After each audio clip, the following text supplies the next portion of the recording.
एक सेठ थे, तो उनका बड़ा लंबा कारोबार था। तो कलकत्ता में, बॉम्बे में उनकी कंपनियां थीं। एक बार सेठ को गांव आना हुआ, तो सेठ गांव में आए तो सुबह सुबह भोर में निवृत्ति होने के लिए तो लोटा लिए, जल लिए, चल दिए बाहर मैदान करने। और जब मैदान किए तो जब लौटने लगे तो एक पीपल का वृक्ष था, तो उस वृक्ष से आवाज़ आई कि ये सेठ, कहाँ जा रहा है तू? तो सेठ देखे कोई दिखाई नहीं दिया, तो सेठ और तेज़ी से भागने लगे गांव की ओर। तो फिर तेज़ी से आवाज़ आई, ए सेठ रुक, मैं तेरी मदद करूंगा।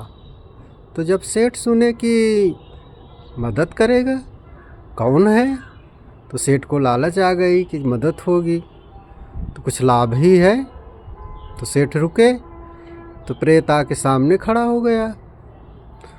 सेठ से कहा, देखो मैं तुम्हारे यहाँ काम करूँगा, मुझे काम पर लगा दो। तो सेठ ने कहा, तो हमारे यहाँ तो कंपनियाँ हैं, बहुत सारे लोग काम करते हैं, चलो इसको भी काम दे देंगे। तो क्या अच्छा बताओ कि मजदूरी क्या लोगे? तो प्रेत ने कहा कि हमें कुछ नहीं चाहिए, हम क्या करेंगे, हमें तो भोजन पानी करना नहीं है, केवल मैं आपका काम करूँगा। तो सेठ ने कहा, अच्छी बात है, चलो ठीक है, मैं काम दे दूँगा। तो उस प्रेत ने कहा, एक शर्त है, देखो मैं काम तो करूँगा, लेकिन मुझे काम से अगर फुर्सत मिली, यदि काम से बैठाए तुम, तो मैं तुम्हें खा डालूँगा, तुम्हारी जान ले लूँगा, मुझे हर वक्त काम चाहिए। तो सेठ सोचा कि मेरे पास तो बहुत काम है, कुछ लोगों को हटा देंगे कंपनी से, इसको रख देंगे, काम करेगा हमेशा। सेठ कहा, ठीक है, तुम्हारी शर्त जो है मंजूर है, चलो हम तुमको काम देंगे बराबर। तो सेठ जो के साथ जो है वो प्रेत चल दिया। तो सेठ जब गांव में पहुंचा, उन्होंने कहा, काम बताओ, नहीं तो मैं तुम्हें अब खा डालूँगा। तो सेठ ने कहा कि अच्छा ऐसा है, तुम मेरी कंपनियों का लेखा जोखा दो करके। तो सेठ सोचा कि लंबा काम बता दिए हैं, अब कुछ समय तक अपना करेगा। लेकिन प्रेत जो है वो केवल संकल्प किया, संकल्प मात्र से पूरा रजिस्टर ला के रख दिया तुरंत, देख लो। तो सेठ देखा तो पूरा फाइल ओके, सब पूरा कंप्लीट लेखा जोखा। तो सेठ फिर दूसरे काम में लगाया। अब सेठ परेशान होने लगा, कौन कौन सा काम दे, कैसे काम दे इसको। तो इसी तरीके से 1-2 दिन में सेठ इतना परेशान हो गया कि अब तो मेरी मृत्यु आ गई, ये खा ही डालेगा मुझे, मैं कितना काम कहाँ से दूँ, ये तो तुरंत कर लेता है।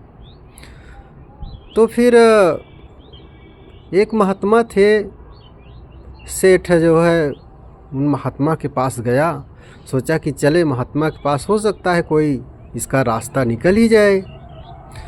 तो उसे इधर उधर काम में लगाते हुए तुरंत महात्मा के पास गया। तो महात्मा बोले, देखो तुम एक काम करो,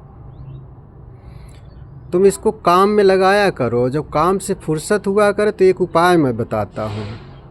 ले लो एक बड़ा लंबा बांस, और वो बांस गाड़ दो, और उसी जब काम तुम्हारा हो जाए तो प्रेत को उसी बांस पे लगा दो कि इसी पे चढ़ो और उतरो,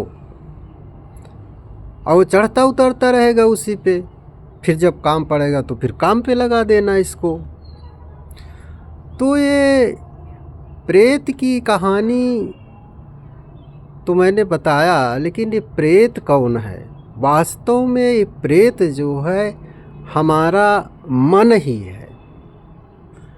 हमारा मन इतना चंचल है कि यदि इसे सही काम में न लगाया जाए तो ये हमको पतन की ओर ले जाता है, हमारे अंदर विकार पैदा करता है, हमें वासनाओं की ओर ले जाता है।